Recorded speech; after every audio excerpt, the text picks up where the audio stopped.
I know a big part of your career is being a scout sniper. Uh, it's I know you don't want to go through all the details of your career, but being a Marine Corps scout sniper to a recon sniper, and then working with all the various other special operations sniper schools, including uh, you know doing it as a contractor with some various government organizations. So just talk a little bit about your sniper experience. Yeah, no, that's where my love is. Like, Yeah. Jeff Blaylock, he's a recon sniper. Also, he was on your team in back when you were active. He's a mutual friend of ours, real close friend, and so he says if you ever meet me, you'll know like my love is for sniper because I won't shut up about it. Yeah. So I love everything because what I teach at, if it's pre-sniper in the Marine Corps, if it's that Army sniper class I taught, or in Special Forces sniper for the Army, I tell everyone, it's not just a job. It's not just a billet. It's not whatever. It's a lifestyle. It changes who you are. It changes when you're walking from here to the parking lot and establishing the wind calls to just like looking at shine, outline, contrasted background, breaking up the baseline, all that stuff. Things are running in your head. And what I tell everyone is, and I actually learned this from a guy who's a Force Recon guy, Matt Lucky. I think he's a Master Guns now, if not a Master Sergeant with 3rd. He said it the best. The best Recon Marines are snipers, and the best snipers are Recon Marines because it's such complementary field craft and in their skill set. So I just ate it up, and I've been a sniper for, I don't know, 15 plus years. And then I went private military contracting sniper. I went to them through their sniper school, and then I went to their sniper instructor school and went to almost every special sniper school in all the DOD and others. And so I really love it. I love everything about it. It's a lifestyle. My kids know it. If you ask them what concealment is, they'll tell you verbatim. You ask them what target indicator is, they'll tell you anything a sniper does or fails to do that reveals his position, patches his presence to the enemy. Various schools will tell you which order, but that's the one it came up in.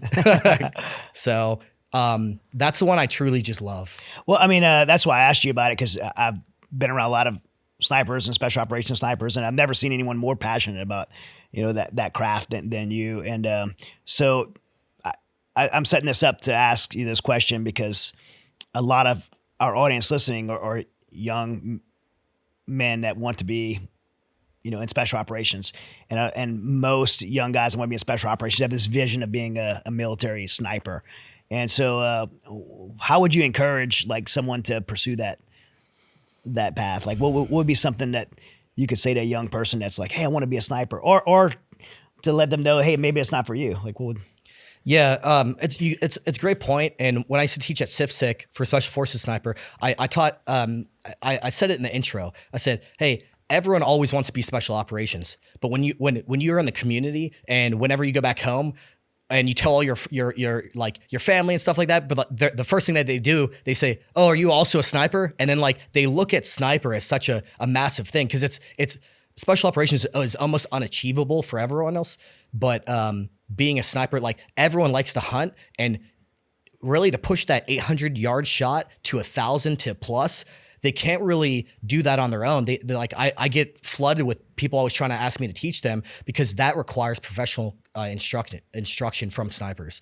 So I would tell people, evaluate yourself and see what you're really doing it for. It's very sad, and I don't really want to dwell on the topic, but the Marine Corps got rid of its Scout Sniper program.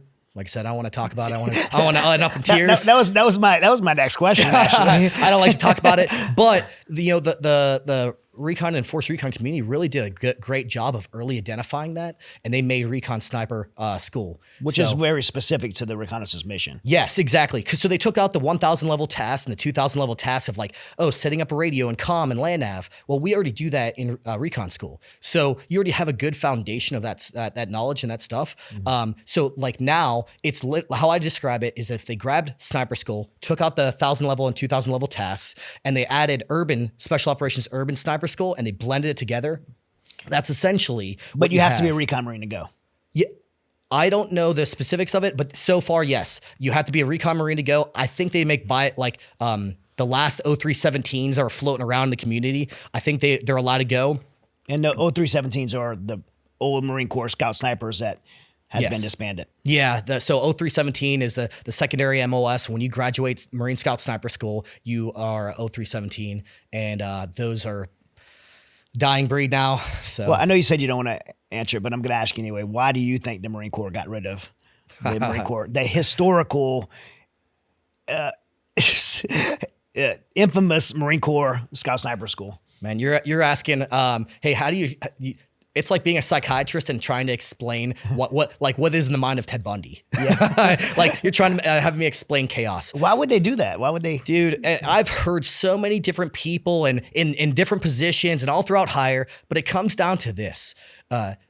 It sucks, but we weren't making the mission because it was a hard school. It's like 3.5 months long of grueling, intense variables that you could fail at any given time. So they weren't making the mission. But like the Marine Corps preaches on doing hard things, and I'll probably get crucified for saying this, but either way, the community all thinks relatively the same. We weren't pushing out because the attrition rate was so high because it's a hard school. But then the Marine Corps, in its great wisdom, said, "Oh, well, we're not making the numbers, so we'll just cut it because they're not pushing out 0317s, not pushing out whatever." So they try to water it down a whole bunch. They try to like do a great giveaway. They try to whatever, but the standards are the standards. And that is one of the toughest schools. I've been to countless special operations schools and elite schools all throughout the DOD and so on. And that is still pegged as the number one, or if not one of the hardest schools at any given time, because I can fail for what you did. And like we're stalking along and someone else is by me and screws up, and now it draws to my position and they accidentally walk on me. If we're shooter spotter or taking that 1,000-yard shot, if you can't call wind, I go home. If any little thing goes wrong, I go home. If you don't know a certain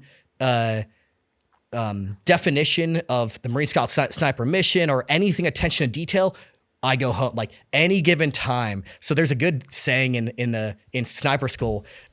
They say, if you're not religious, you'll find something to pray to in sniper school.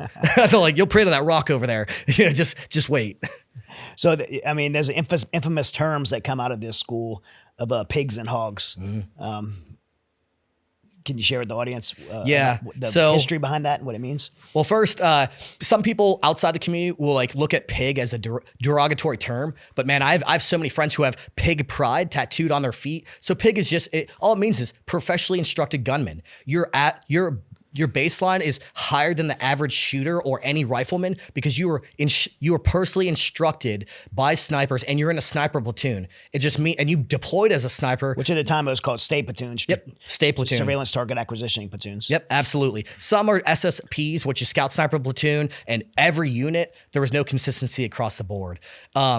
So if you're a pig, a professionally instructed gunman, it means that like, man, that's a high title. Like that means you've been in the sniper community, you've been professionally instructed, you live and you've been carrying a sniper rifle a whole bunch. Many pigs deploy once or twice before they even get to go to sniper school. When you go to sniper school, Marine Scout Sniper School, and you graduate, that is when you become from a pig, professionally instructed gunman, to a hog, a hunter of gunmen. So a hog is a 0317 hunter of gunmen, and there's a lot of various different terms. You also considered an instructor, right? Or so am I right? The Quantico, at least the Quantico school was like... No, so what you can do now is you can, kind of like McQuist or something else like that, you can now run any pre-sniper and make pigs. Okay. So that's what you can do. The Quantico schoolhouse you're talking about, I don't know, it keeps advertising that. It's because that is where the Scout Sniper Instructor Schoolhouse is. Okay. So they just kept that title, but any 0317 makes pigs because you're taking a wealth of knowledge, kind of like, I think it's Sephardic in SF. They can make their DA course, which is like their assaulters. Yeah, their assaulter course. So like one is like a 8 to 10 week course, and then if you graduate that really tough urban course, then you can make Cephalic, which is like the anywhere from 4 to 6 week course and make shooters and all that stuff. So it's kind of like that. You can pass down that tremendous amount of knowledge and make pigs or professionally instructed gunmen. So you can teach pre-sniper. And then the indication is the hog's tooth, right? The hog's tooth, yeah. The hog's tooth. Yeah. The hog's tooth is a 7.62 caliber projectile that's put on a piece of 550 cord and worn around your neck. That is one way to get it. The other way to get it is actually so a hog is and this is why the Marine Corps Scout Sniper is so different, is because our primary mission as a hog, a hunter of gunmen, is not just to shoot people with a scoped rifle. That's pretty easy and like that's the typical sniper mission, but a scout sniper mission is kind of your whole mission is to counter sniper operations, to stalk up on another sniper and shoot him before he shoots you. That is the ultimate goal of every sniper, is how can I hunt hunter of gunmen? And a few of my buds have done that. And so you go up, and after you shoot that sniper and stock up on him, then you go and you take his last locked and loaded round that was meant for you, and you take that and you wear it around your neck because that was supposed to be made for you, and you won that day. And we know someone who's actually pulled it off in combat. Yep, AJ Pursuti, and he has a book coming out called Dark Horse. It's gonna be phenomenal. And in fact, he killed the kind of notable sniper from Iraq, Juba, who had killed hundreds of Americans, and also killed a Marine sniper and took his rifle. And AJ went out in the battlefield and took him. So we're gonna have AJ on the show too. Yeah, great. Yeah. And he's an awesome guy. He's awesome. Legend in the community, both in Force Recon and the Scout Sniper one. And I'm excited for his book to come out. I hope absolutely want to endorse it and build our community up and get guys out there who are doing amazing things and keep spreading the word.